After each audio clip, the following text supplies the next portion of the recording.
The United Nations has released its annual report on the impact of landmines across the globe. It shows a stark increase in the number of casualties. Fear of Russian invasion has spurred 5 of its neighbours to leave the global treaty banning mines. That's after Moscow used the weapons extensively in Ukraine, with devastating results.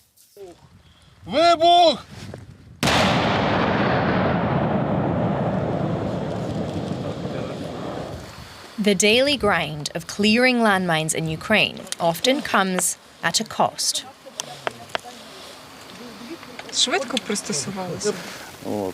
I sat up and looked down. One of my legs was gone. I moved the toes of my other leg, which seemed to be fine. Just one of thousands of victims, men, women and children affected by the landmines.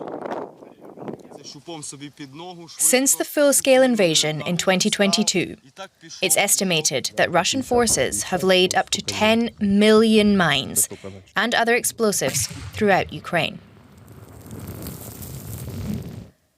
The regions marked in red are the most affected. They include the Donetsk and Kherson regions in eastern Ukraine, which are largely under Russian control. Up to 25% of Ukraine's territory is contaminated. According to the UN, over 5 million civilians are living in or near contaminated zones and are at constant risk. In these mined areas, agriculture has all but ground to a halt. For some farmers, the risk of losing an entire harvest is too great, so they attempt to clear their own land with metal detectors or rakes. The people from the Ministry of Emergency Situations were working on more important things, like areas close to energy sources. There's a lot of work to be done. There are a lot of mined areas. We found that they never came to our house, so we slowly cleared our land ourselves.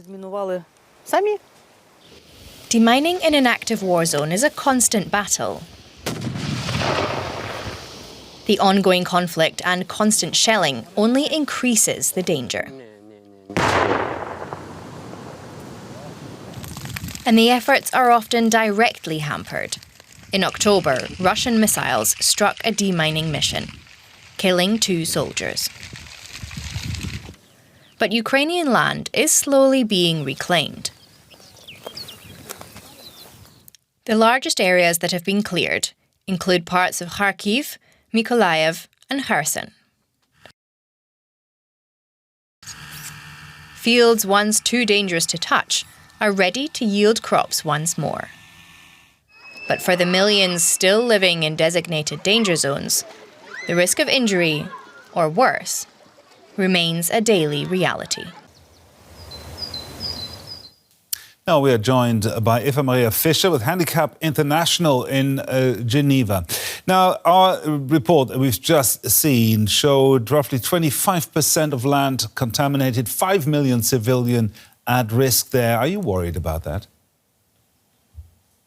Of course we are. It's extreme how strongly Ukraine is contaminated, and we know that it will take decades until this land can be cleared again after war will have finally ended. And of course, even now the civilians, as the report has shown, are extremely in danger through these mines every day. I saw you when the report was running. You were shaking your head when you saw the civilian people, these farmers, trying to clear their land. What goes through your head when you see pictures like that? Because it's often the case that the people, they don't see any other solution than doing it themselves. And on the other hand, we as Handicap International, we know how it is, how dangerous it is to clear landmines and how important it is that you do it professionally. And of course, if the people don't have anyone else who's helping them, they have to do it like that. But it's really, really risky.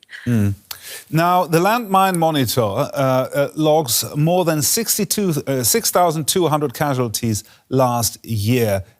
Why are civilians still 90% of the victims, despite this ban that has been in place for so long? Because this is the very nature of the weapon. And this was exactly why this weapon has been banned by now 166 countries of the world, because 90% of the victims are civilians. And because these weapons, they kill and maim, especially civilians. And decades after war, there are no more soldiers to be killed. These are really weapons who, just come over for civilians. Now, 5 states, such as Poland, have quit the treaty this year to steel themselves against a possible Russian invasion. Can you understand that? I can understand the increased security needs of these countries, but I cannot understand, and I think here in Geneva, where I am now, there are many other people who really don't understand why you have to come back to weapons of the last millennium, weapons that have been banned in the 90s already because their humanitarian consequences are going far beyond their military use. And I know many, many defense experts who say the same. This is why these weapons were banned. There are modern possibilities maybe to protect your border, but not come back to these weapons that do not make anybody safer. Now, regrettably, children make up nearly half of the recorded casualties. What can be done to especially protect children from this danger? Yeah, of course, mines have to be cleared. This is the final goal. But before that can be done, and especially during the conflict or right after conflict, risk education is extremely important. That means organizations like ours, they are coming to the countries, they are talking directly to children, they are educating teachers to bring across the message. This is how these weapons look like. If you see something like that, don't touch it. And giving just certain rules of behavior to avoid accidents if it can be. Now, with 58 states still mine-contaminated, is a mine-free world by 2025, which is nearly over, just empty UN rhetoric?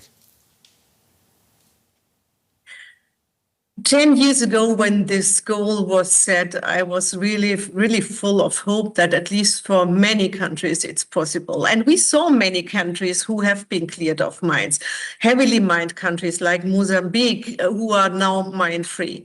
But a world free of mines now really in the last years has come very, very in a far distance, because we see in the recent conflicts how again these mines are used in so many countries, and this really doesn't stand for hope. Eva Maria Fischer there from Handicap International in Geneva. Thank you very much for sharing your expertise with us. Thank you.